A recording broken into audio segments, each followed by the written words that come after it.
ആയിഷ ബീവി റളിയല്ലാഹു അൻഹ പാവപ്പെട്ടവരുടെയും ആലംബഹീനരുടെയും അഭയമായിരുന്നു എന്ന് ചരിത്രത്തിൽ കാണാം.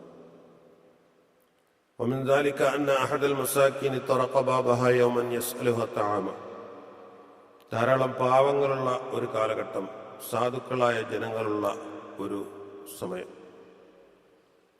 നമ്മുടെ നാട്ടിലുമൊക്കെ ഒരു 100 കൊല്ലത്തിന് മുമ്പേ വളരെയധികം സാധുക്കളായിരുന്നുവെന്ന് ചരിത്രങ്ങളിൽ കാണാം. പഴയ ഉപ്പാപ്പമാരോടും ഉമ്മാമ്മമാരോടൊക്കെ ചോദിച്ചാൽ ചിലപ്പോൾ അവർ പറഞ്ഞത് കഞ്ഞിവെള്ളം കുടിക്കാൻ വേണ്ടിയിട്ട് കിഴിയിൽ കെട്ടിയിട്ട അരി പല ദിവസങ്ങളിലായിട്ട് ഉപയോഗപ്പെടുത്തി പിന്നെയും ആ കിഴി വെച്ചിട്ട് വെള്ളം ചൂടാക്കി അരിയുടെ കഞ്ഞിവെള്ളം കുടിക്കാൻ വേണ്ടിയിട്ട് ശ്രമിച്ചിരുന്നൊരു കാലഘട്ടം പഴയ ഉപ്പാപ്പമാരോടും ഉമ്മാമ്മമാരോടൊക്കെ ചോദിച്ചാൽ ചിലപ്പോൾ നമുക്ക് പറഞ്ഞു തരും. അതൊന്നും ഇപ്പോൾ പറഞ്ഞ മനസ്സിലാകണമെന്ന് പോലുമില്ല. വളരെ ദൈന്യതയായിരുന്ന മുഖങ്ങളായിരുന്നു നമ്മുടെ നാട്ടിലും ഇവിടെയും ഉണ്ടായിരുന്നു. ഉടുതുണിക്ക് മറുതുണിയില്ലാത്തൊരു കാലം. നമ്മളിപ്പോഴും വടക്കേന്ത്യയിലൊക്കെ പോയാലും അങ്ങനെയൊക്കെ തന്നെ കാണാം. തെരുവോരങ്ങളിൽ ആരുടെയെങ്കിലുമൊക്കെ എച്ചിലിൻ്റെ ഉച്ഛിഷ്ടങ്ങൾ, ഹോട്ടലുകളുടെ എച്ചിലിൻ്റെ ഉച്ഛിഷ്ടങ്ങളൊക്കെ കഴിച്ചുകൊണ്ട് ജീവിക്കുന്ന എത്രയോ ആളുകൾ. ഇത് പറഞ്ഞു വരുന്നത് അറേബ്യയുടെ കാലഘട്ടത്തിലാണ്. അറേബ്യൻ കാലഘട്ടത്തിൽ അന്ന് നടന്ന 14 നൂറ്റാണ്ടുകൾക്ക് മുമ്പ് നടന്ന സംഭവമാണ്. മലകൾ തിങ്ങി നിറഞ്ഞ നാട്, വളരെ ദൈന്യതയാർന്ന മുഖങ്ങൾ, ഇടയിൽ കൂടി വളഞ്ഞു പുളഞ്ഞു പോകുന്ന ചില ചമ്മൺ പാതകൾ, ഈത്തപ്പന കൊണ്ടുണ്ടാക്കിയ ചില ഷെഡുകൾ പോലെ കാണപ്പെടുന്ന വീടുകൾ അല്ല, കുടിലുകൾ. അങ്ങനെയുള്ള ഒരു വീടിന്റെ അകത്താണ് ഉമ്മുൽ മുഅ്മിനീൻ ആയിഷ ബീവി റളിയല്ലാഹു അൻഹ ജീവിച്ചിരുന്നത്. കനത്ത നിശബ്ദതയായിരുന്നു. അപ്പോഴാണ് പുറത്തു നിന്നൊരു കാൽപെരുമാറ്റം. ആരോ വന്നിട്ടുണ്ട്. ഉടൻ തന്നെ വാതിലിൽ മുട്ടും കേട്ടു. ആരാണെന്ന് ചോദിച്ചു. ചോദിക്കുന്നതിന് മുമ്പ് തന്നെ വന്ന ആൾ വിവരം പറഞ്ഞു.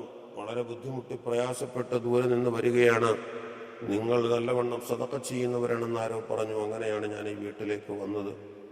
എന്നെ വെറും കൈയോടെ മടക്കി അയക്കല്ലേ എന്ന് ശ്വാസം വലിച്ചു വിട്ടുകൊണ്ട് ഏന്തി വലിഞ്ഞു വന്ന ആ മനുഷ്യൻ പറഞ്ഞു.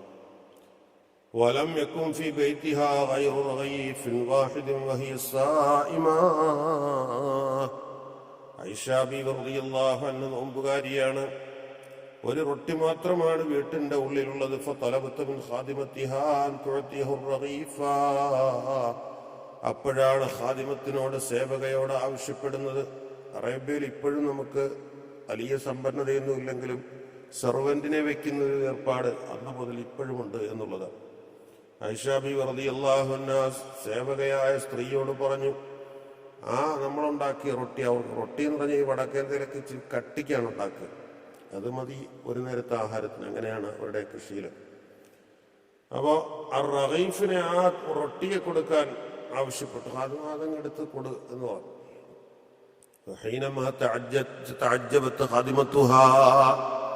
ആയിഷ ബീവി റളിയല്ലാഹു അൻഹയുടെ ഖാദിമത്ത്, ആ സേവകയായ സ്ത്രീ അത്ഭുതപ്പെട്ടു പോയി. എങ്ങനെ അത്ഭുതപ്പെടാതിരിക്കും? പകൽ മുഴുവൻ പട്ടിണിയാണ്, നോമ്പാണ്.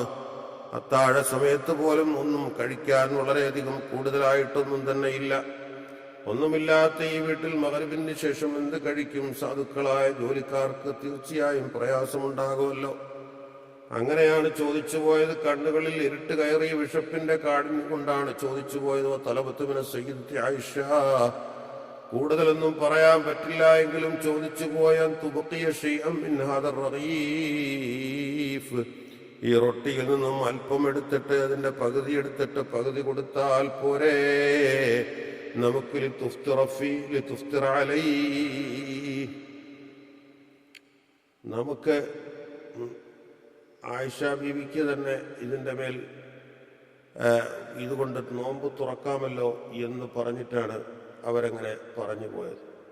പക്ഷേ പ്രവാചക പത്നി ആയിഷത്ത് സിദ്ദീഖ റളിയല്ലാഹു അൻഹ ദാനധർമ്മത്തിന്റെ ആൾരൂപമായി ചരിത്രത്തിൽ അറിയപ്പെട്ട മഹതിയാണ്. ചെറുപ്പം മുതലേ ശീലിച്ചു വന്നത് അങ്ങനെയാണ്. 1,00,000 ദിർഹം അവിടുത്തെ ഗവൺമെന്റിൽ നിന്ന് ഉസ്മാൻ ഇബ്നു അഫ്ഫാൻ റളിയല്ലാഹു അൻഹുവിൽ നിന്ന് കൊണ്ടുവരപ്പെട്ടു. പക്ഷെ ആയിഷ ബീവി റളിയല്ലാഹു അൻഹ അത് വൈകുന്നേരമാകുന്നതിന് മുമ്പേ 1,00,000 ദിർഹം മുഴുവനും സദഖ ചെയ്തിരുന്നു എന്ന് ചരിത്രത്തിൽ കാണാം. ലോക ഗുരുവിൽ നിന്ന് പരിശുദ്ധ ദീനിന്റെ സുന്ദരമായ ഭൂമികയിൽ നിന്ന് പഠിച്ചതും അപ്രകാരം തന്നെയാണവർ. فأصرت السيدة عائشة رضي الله عنها عليها أن تعطيه للفقير.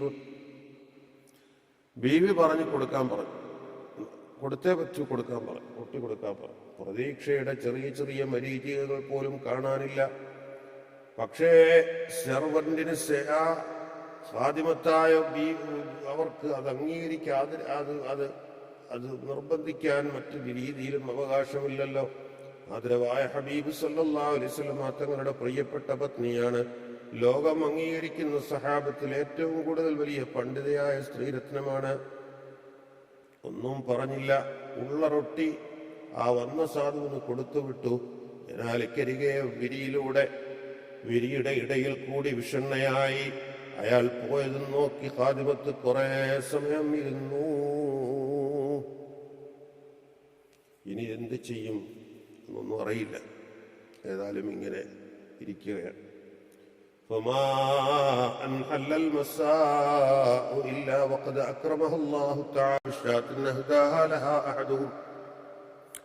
അങ്ങനെ ഇരിക്കുമ്പോഴാണ് ആരോ ഒരാൾ കൊണ്ടുവന്ന് വൈകുന്നേരത്ത് ഒരാട്ടിനെ കൊണ്ട് അവർക്ക് കൊണ്ട് കൊടുക്കുന്നു. ആട് ഇറച്ചി ആയിട്ട് കൊണ്ട് കൊടുക്കുകയാണ്.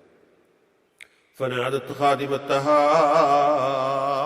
ആയിഷ ബിറളിയല്ലാഹു അൻഹ ഖാദിമത്തിനെ വിളിച്ചു, ചിരിച്ചുകൊണ്ട് ഖാദിമത്തിനെ വിളിച്ചു. വഅതഅമത്ഹാ മിൻഹാ, എല്ലാ ഭക്ഷണമൊക്കെ നല്ല കാര്യമായിട്ട് കൊടുത്തു.